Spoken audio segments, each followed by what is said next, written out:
and that's called paying the Dane Geld. And we've proved it again and again that once you've paid the Dane Geld, you'll never get rid of the Dane. And that's Rudyard Kipling, gentlemen, so welcome to yet another exciting episode of the Maritime Tradition. Oh, hello, dog. And without any more canine interruptions, we gotta talk about the once again Russian incursion into Polish and this time also Romanian airspace. So Russian drones violated Poland's and Romania's airspace last night, and this time they were not flying towards targets within these countries, but they were circling around to hit Ukrainian targets.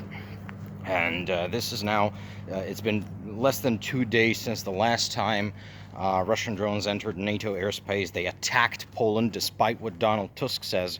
That's the Prime Minister of Poland. Although he after that, he re-qualified his statements. He said, yeah, this is an attack.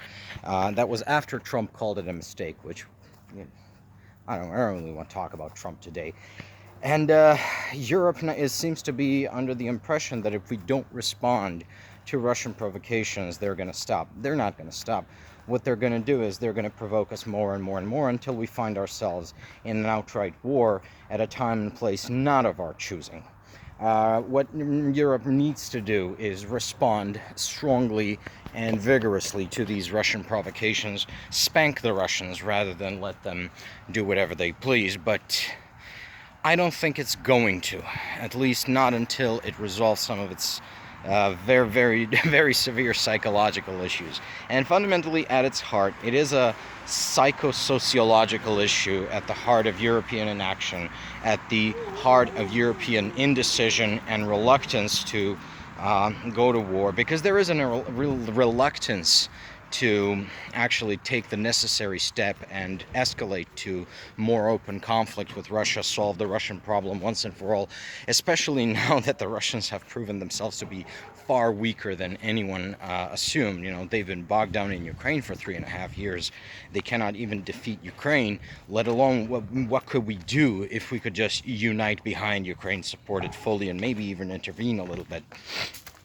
Well, the reason is that I don't think a lot of people appreciate just how much Europe has been deeply and thoroughly traumatized by the Second World War, by the sheer degree of destruction and dying which has taken place on this continent, the First and the Second World War. And it's, in many cases, it's not even so much the amount of death, but the sheer senselessness of it all. So, for example, let's take Poland. Poland was the first nation attacked in the European theater of the Second World War, and it had security guarantees from France and Britain that in the case if it was attacked by Germany, it would be supported by France and Britain. Now, France and Britain did declare war on Germany when Germany attacked Poland, and there was actually a very successful French offensive into German territory the moment while the entire German army was tied down in Poland. People forget, but Poland had a massive army at the time. It was the fourth largest army in Europe, and the Germans didn't really so much sweep Poland aside as they got bogged down. And the really decisive change in that war came when the USSR attacked the Polish Republic from the east. So basically the two states, the Reich and the USSR, attacked Poland from both sides and destroyed it. But there was a French offensive, right, which plunged into the Ruhr and into the Saarland too, I believe. And someone commented that the French could have essentially driven unopposed all the way to the Berlin. The French and the British, of course. There was a British expeditionary force, though I don't remember if it was part of the of that first offensive. But then what happened? The French simply retreated.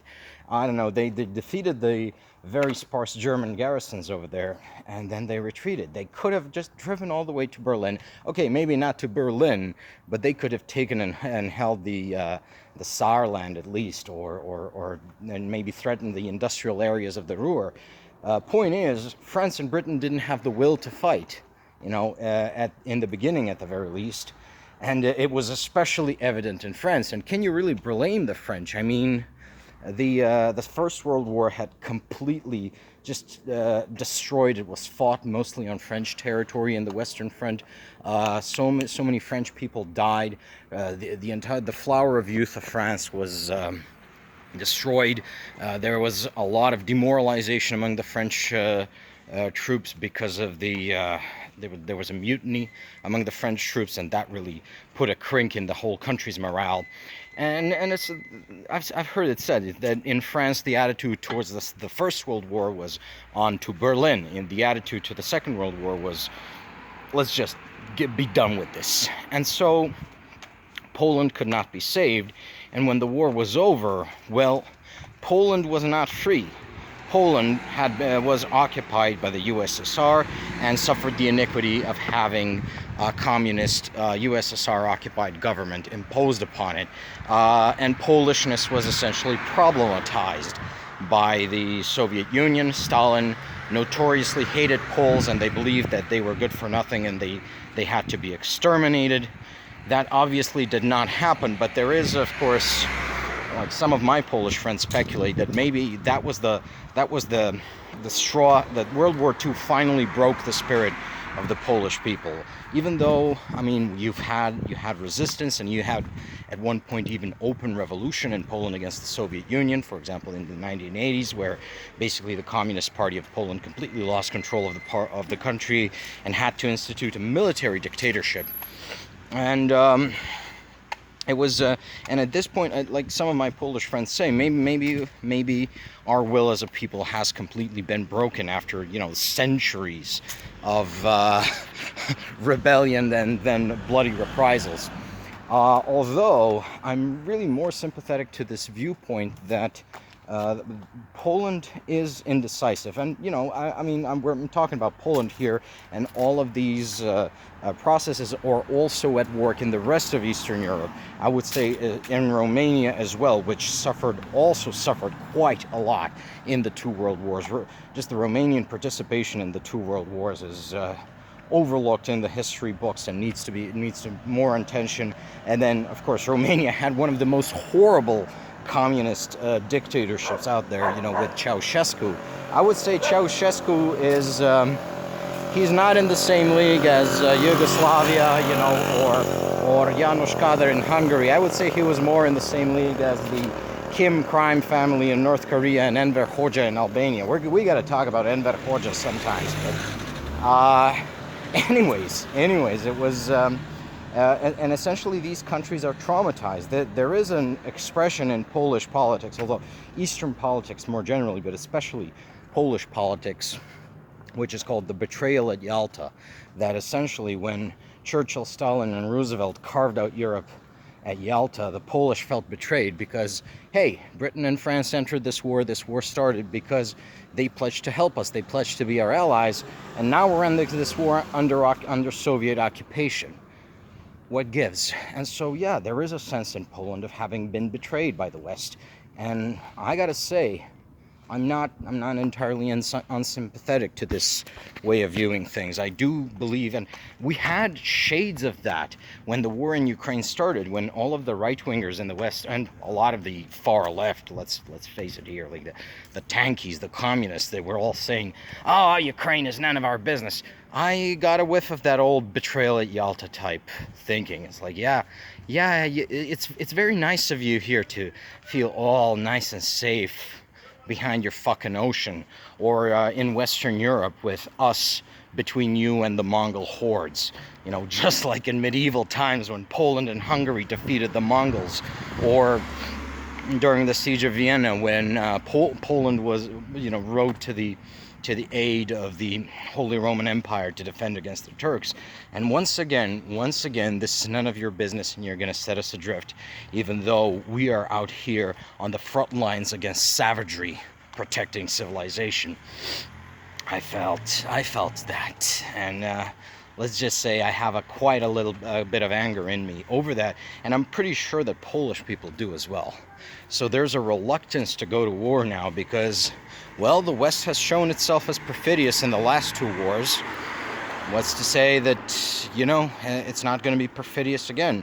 And of course, Now America has elected a pro-Russian president, and there's also a pro-Russian prime minister in Hungary and a pro-Russian prime minister in Slovakia, and pro-Russian parties are gaining ground elsewhere in Europe. You have Alternative für Deutschland in Germany, you have Reform UK in the United Kingdom, you have Rassemblement National in France, you have Lega Nord, or now they're just Lega in Italy, and these are all pro-Russian, pro-China, pro-crime, pro-oligarchy parties. And instead of getting them under control, like Joe Biden, what was he doing? He was letting these MAGA criminals run around unchecked. Merrick Garland recused himself from everything. Instead, now they've swept into power. The other European states, they're not doing anything to stop these Russian subversives from destroying their countries from within. And what is the East supposed to do? We're supposed to, arm ourselves and go to war without the backing of the West? Again? And so I understand Polish reluctance, but it has to be overcome. It has to be overcome. Obviously, Western reluctance to go to war is also crucial here, and the West has also suffered greatly in the two wars. And this distaste we have for discomfort in Europe has to go away. We have to experience some discomfort now in order to ward off great suffering in the future, right?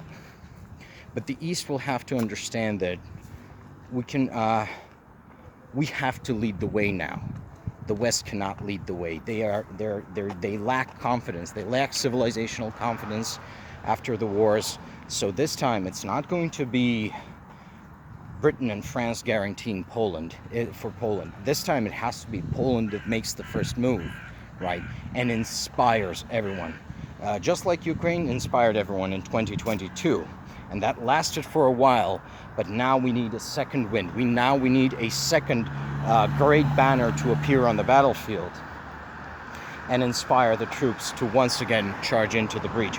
Because we have a historic chance now to permanently solve the Russian problem, to never again have to deal with this shit again. Like our descendants will never have to deal with Russia ever again. We could even seize their territories for our own use. We can liberate their people and put them to work on our grand civilizational project. But we have to show resolve right now. We have to show that we are not afraid to seize the moment. And that's what I'm calling on Poland and on Romania to do. There has to be a response to this provocation. Otherwise, it's going to happen again, and it ends up with Russian troops in Bucharest and in Warsaw. And nobody wants that to happen. I guess that's it. Bye-bye, folks. And take care.